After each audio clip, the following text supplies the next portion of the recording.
Hi, and welcome back to Hush Loudly. I'm Jeri Bingham, and we're here talking about all things introverted.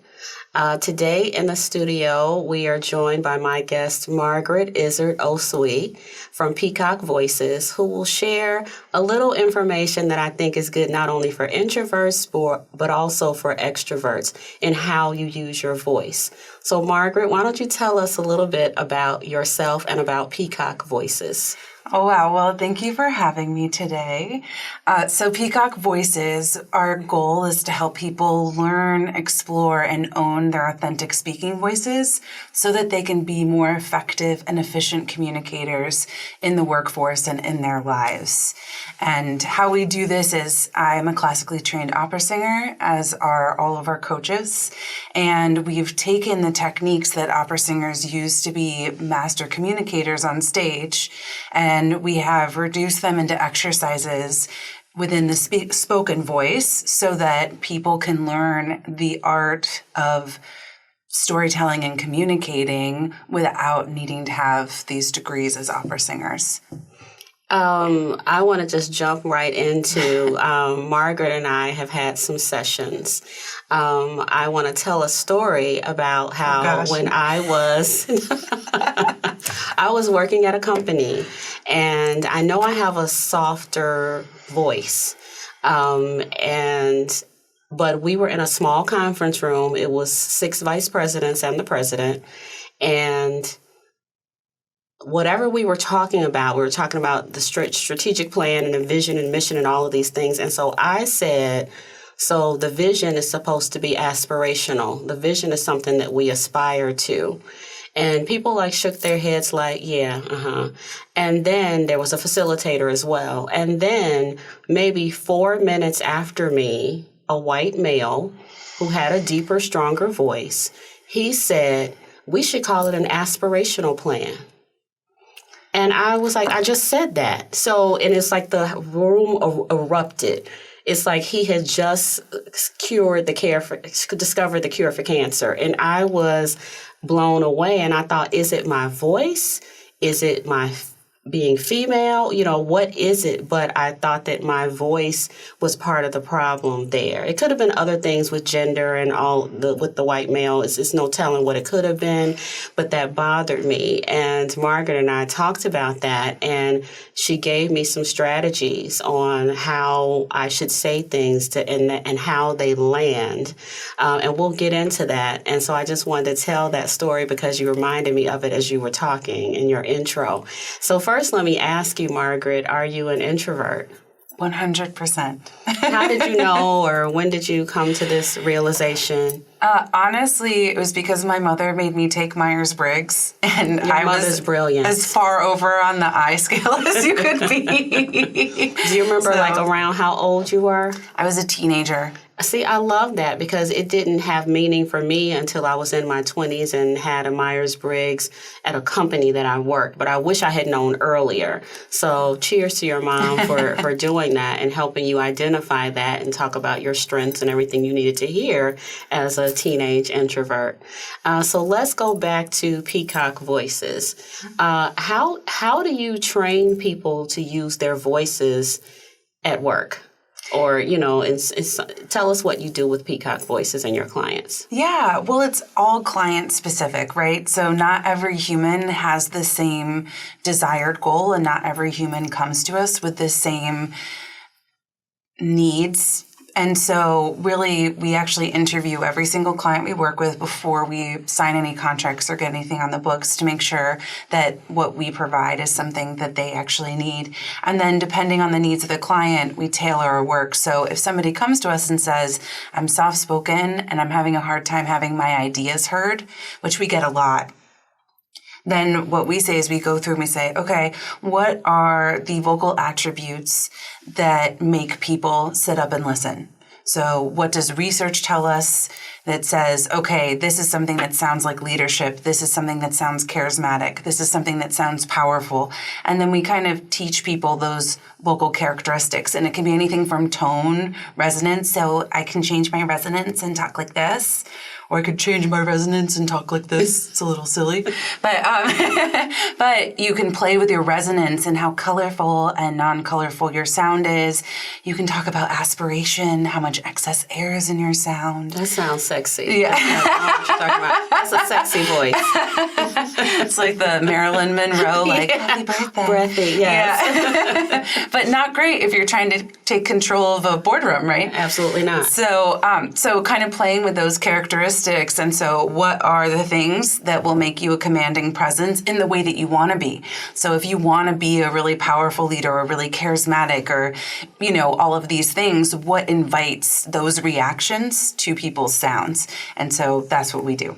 I think this is so great, especially for introverts, because I think probably many extroverts already have it, or they have that charisma and that gift of gab, so it's easy. They don't have to think about it. But for us introverts, or some of us, I'll say, it may be a little more challenging. So you talked about leadership and charisma. Can you give us an example? Like, how is the voice for leadership, or how is the voice for charisma, or how do you guide your clients to get there? Yeah, absolutely. So if we're thinking about leadership, I can make a couple of adjustments to how I'm speaking with you that are going to change how you interact with me in this space. I feel it. Yeah. Right? So adjustments I made were how I use silence shifted.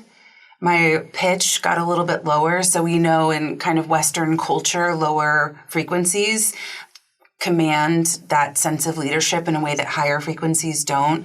But there are also ways to build out your sound. So even if you don't lower pitch, it sounds lower. So that's something we work a lot, especially with our cis-fem clients.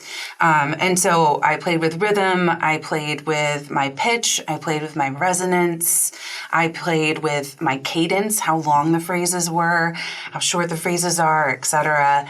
Line, all of those things. And then for charisma, if you're looking to be super charismatic and like, hey, how are you, right? We're looking for a lot of inflection. This is something that comes off as super personable and super charismatic. And so then what if you combine that leadership with that charisma, and then you have a charismatic leader? You just showed us that so brilliantly, and it was just so easy for you to do that. How do you work with your clients in that way? Yeah, so we have exercises that we've created that isolate these various techniques. It's not like, okay, you show up and now do these things. There's there's kind of a method to the madness. So the first thing we do is talk about breathing and how breath is really the key factor in all sound making. And then we move from there into resonance, helping people explore their own resonance options and kind of figure out where they want to settle as a choice. A lot of us grew up in cultures and spaces where we were making our vocal decisions based on the sounds that are surrounding us, right? And so you sound like your parents, you sound like your siblings. Accents are a great example of this. Yes. You go to different regions, there are different accents. If you're surrounded by an accent, you'll pick it up. So basically we try and separate out what is from nurture and instead say you get to make the choice.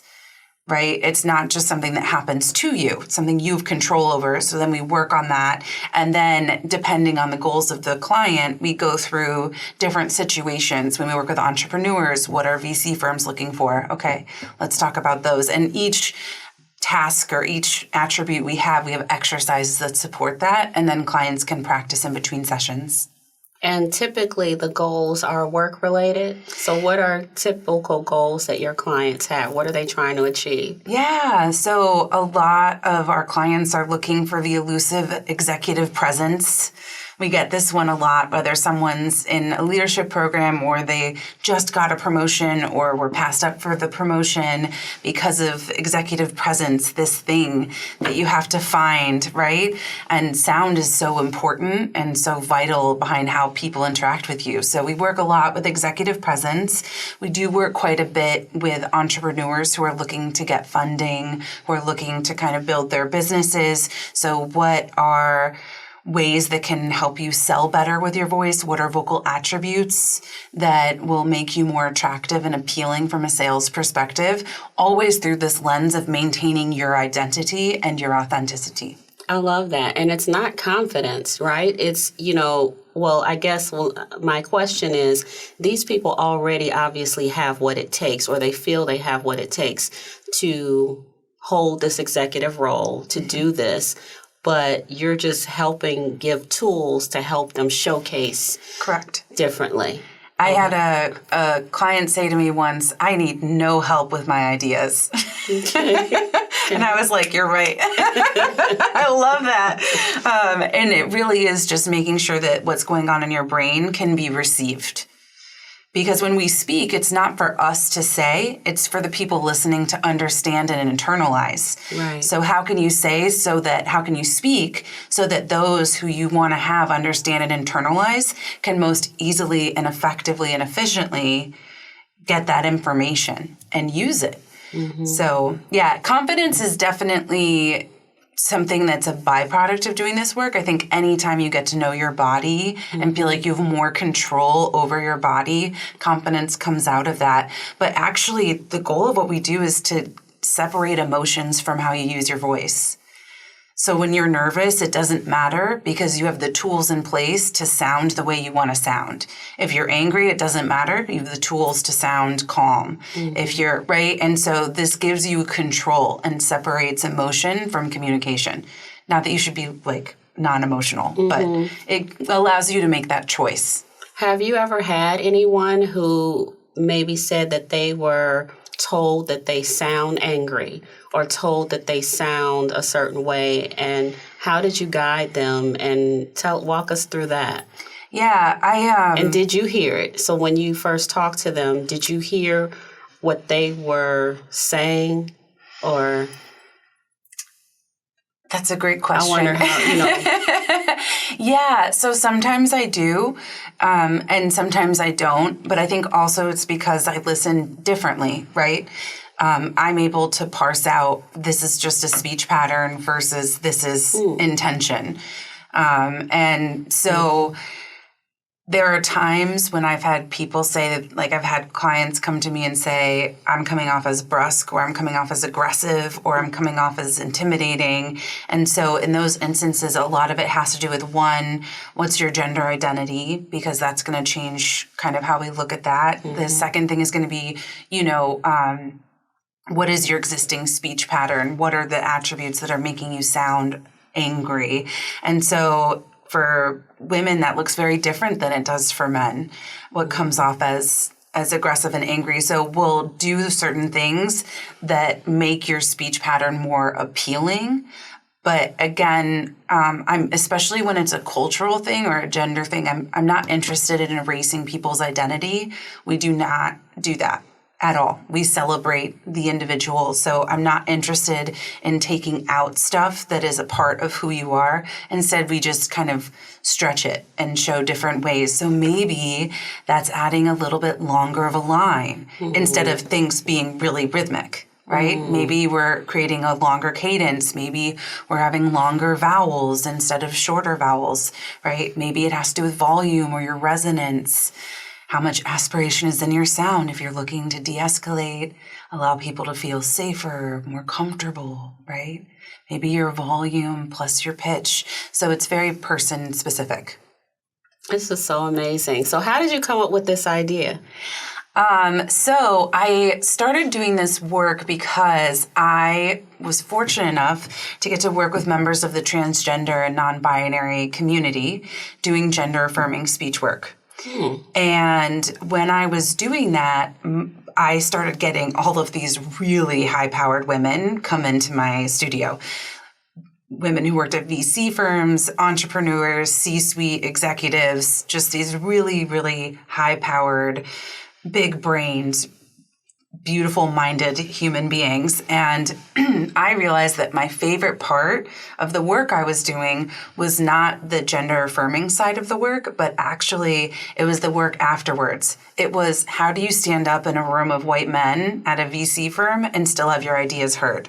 How do you pitch to a new client and still maintain your identity? Because the tools to win change with your gender, right? Change with that identity shift. So how do you do that while maintaining your authenticity? And then I just kind of looked around and thought to myself, well, everybody needs this. Yeah. And so that's kind of how we were born. And then I just started talking about it with friends, and people started coming to me. And then eventually I asked my business partner if she'd be willing to launch in on this new adventure, and that's how we were born. That's Miss Cassidy. Shout out to Cassidy. Yes. Can you go back to gender affirming work? I want to hear more about that.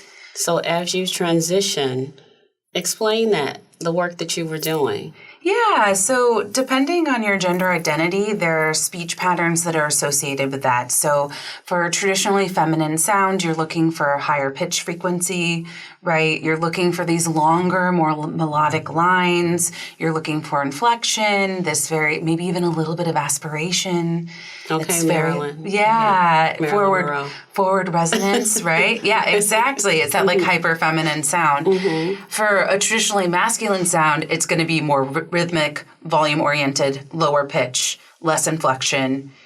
These are extremes, by the way. I'm not characterizing this as like all women and all men. These are great examples. But yeah, and so as you're transitioning, you can look exactly the way you want to look, but if you open your mouth and your sound doesn't match the way that you look, that's going to be confusing, right? And that also doesn't help with your own sense of self and all of that. And so basically the work that I was doing was trying to match that so that people could be authentic through their voice just as much as in their appearance. And how did you even start there? I feel like it's more to this story. Yeah, I got so lucky. So I'm in this operatic improv sketch comedy group filled with the most brilliant and funny and talented women I know.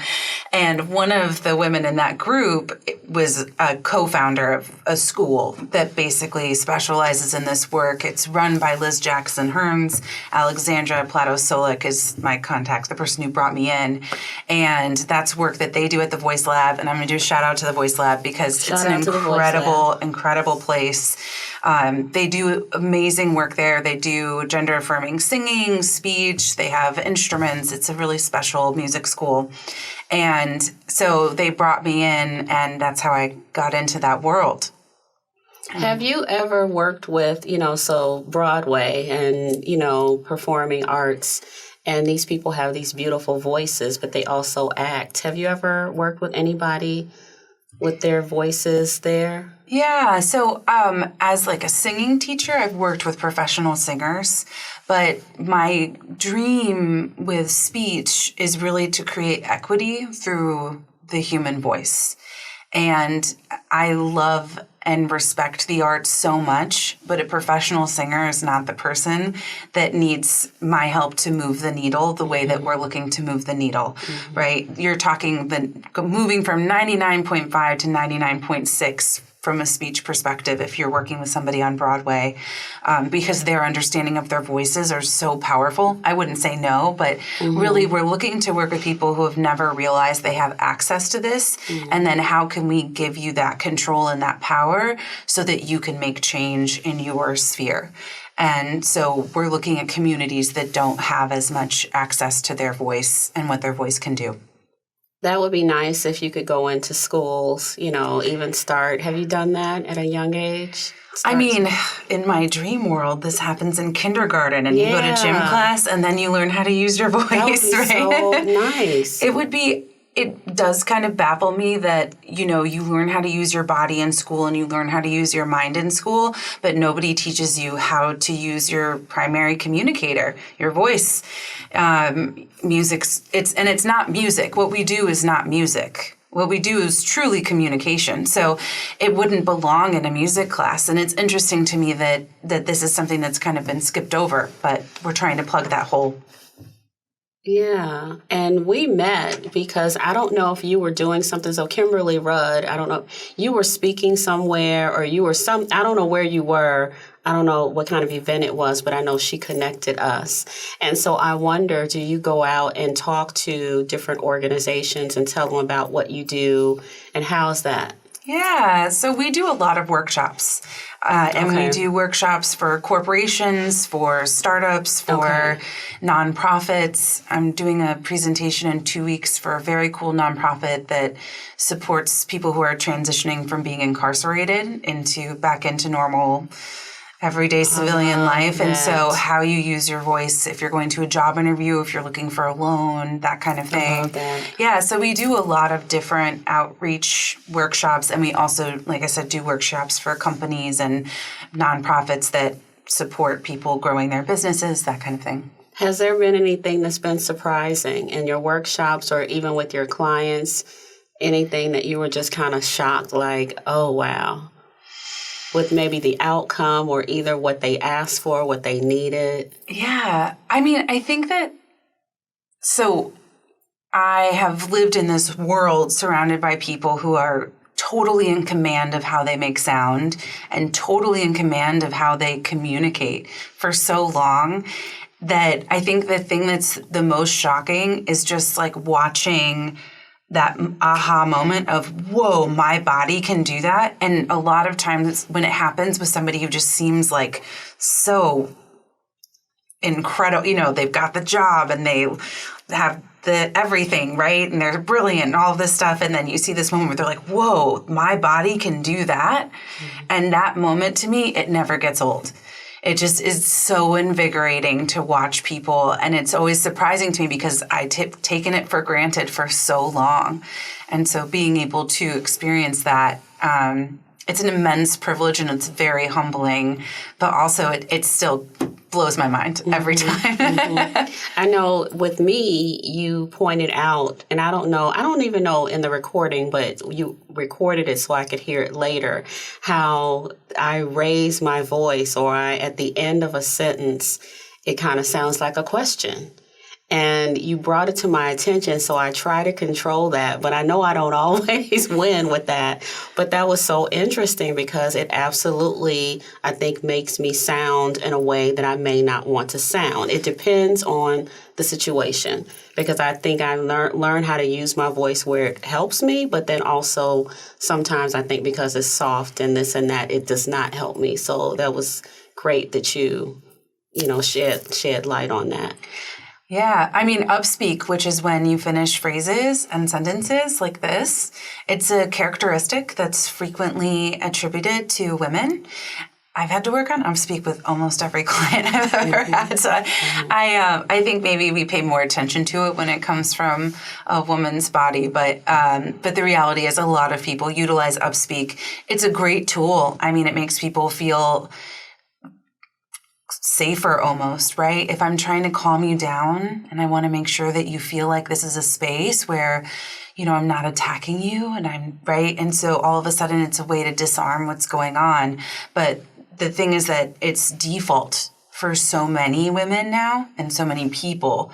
And so it's important to make sure that you're in control of your default settings, and you want to make sure that that tool that's only for a very specific situation isn't the thing that you do when you're trying to, you know, be seen as this leader or be seen as somebody who knows what they're doing, because it does eventually make you sound confused. I want to put a caveat on that. There are certain accents that utilize upspeak, Australian accents, Irish accents, and that's a different ballgame. So we're just talking about America right now. Okay. And tell us what you talked about, how you would love to go and talk to kindergartners. What's next, or what's your vision for the future? What would you love to see happen with Peacock Voices? Or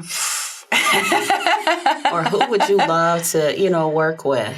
Yeah, I mean, I've always had we love working with minority and women leaders. So whether you're an entrepreneur or you're wanting to move through in your career, this is the community that we're really interested in working with and facilitating the control that you get when you understand your voice once you've learned this work. And we do believe in this idea that voice and knowledge of voice use can create more equity in the world. And so that really is our target demographic. In my dream world, everybody learns this. It's in business schools. It's in training programs at big corporations. It's an offering that exists at these giant tech companies that give you, dry cleaning services or whatever, right? It's one of those things that just considered a part of development as a member of the workforce. And then, eventually it just becomes something that happens everywhere from a young age. Because imagine what would happen if kids, they say, use your voice to kids. Well, use your words. That's your inside voice, not your outside voice, or whatever it is. Imagine if people grew up with the vocabulary to understand how they were saying things. If I say, hi, how are you? That means something completely different from, hi, how are you? Yes. Right? So imagine if we started at the beginning and kids had language and skills in order to understand when I say this way, it means something else than if I say this other way. Right?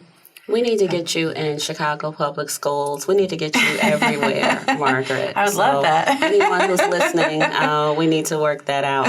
I also wanted to ask about your clients. Do you find that they are, in terms of demographics, female, male? Are they pretty equal? Really? Yep, pretty equal. Would you think that, and I'm sure you don't know, but just your guessing about introverts and extroverts of your clients? I don't know this for a fact, but I think my guess would be, just like thinking through personalities, the men that I work with tend to be on the introverted side, and the women I tend to work with both. But I wouldn't say there's one or the other. Okay. I think that, I think that I get both on that side. Okay. And tell us, for those who are listening and want to get in touch with you and follow you and have you come to their school or their organization or hire you because they're trying to become a CEO or whatever, how can people get in touch with you and Peacock Voices? Yeah, so you can visit our website at www.peacockvoices.com. You can also email us at hello@peacockvoices and follow us on LinkedIn. Okay, thank you, Margaret, for joining us today on Hush Loudly on CAN TV. Awesome. Thank you so much for having me.